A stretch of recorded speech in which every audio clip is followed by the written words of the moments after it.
আজকে এখানে আসতে পারবো এ ব্যাপারে চরম অনিশ্চয়তা ছিল। শেষ পর্যন্ত আল্লাহ রাব্বুল আলামিন সকল প্রতিকূলতা দূর করে দিয়ে আপনাদের সাথে মিলিত হওয়ার সৌভাগ্য দান করেছেন। মাঝখানের কয়েক বছর কোথায় ছিলাম আপনারা সকলেই জানেন। আর খোকন ভাইয়ের সাথে দেখা হয়েছে মাঝখানে, ওনার সাথে দেখা হয়েছে জেলখানায়, থানার গারদে, কোর্টের গারদে। এরকম যারা যারা জেলখানায় ওই সময় ছিলেন তাদের অনেকের সাথে দেখা হয়েছে, আর বাকি আপনাদের সাথে দেখা হওয়ার সৌভাগ্য হয়নি।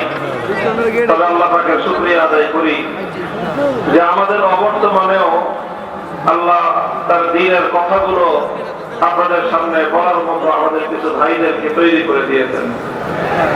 এবং আলহামদুলিল্লাহ, ইন্নাল্লাহা ইয়াদরিসু লিহাযা দ্বীনি গারসান।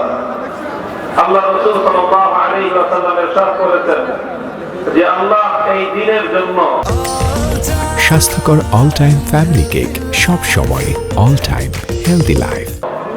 নিত্য নতুন চারা উৎপাদন করে দেন। চারা উৎপাদন করেন আল্লাহ। যেই জায়গায় খালি উর্বর মাটি থাকবে সেখানে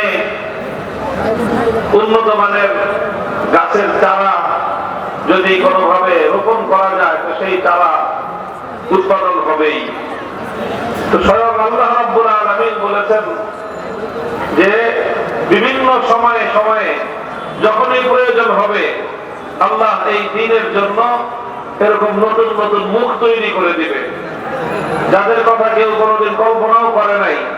এমন মানুষকে দিয়ে আল্লাহ পাক রব্বুল আলামিন তার দ্বীনের এমন খিদমত আল্লাহ নেবেন, এমন ভূমিকা তারা পালন করবে যে মানুষ কল্পনা করতে পারে নাই।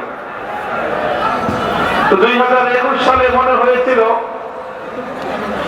যে এক শ্রেণীর আলেমদের উপর ওই সময়ের ফ্যাসিবাদী জালিম সরকারের রোশানল পড়েছিল। সেই আলেম কারা?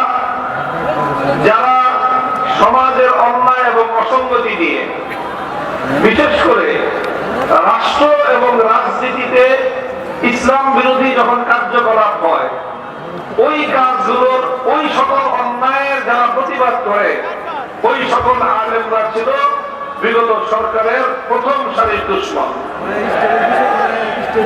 আবার বলছি, লক্ষ্য করেন কথা, আপনার যে যে অবস্থায় আছেন একেবারে ওই অবস্থায় থাকেন, নাড়াচাড়া করবেন না, কোনো কথা বলেন না, শব্দ করেন না।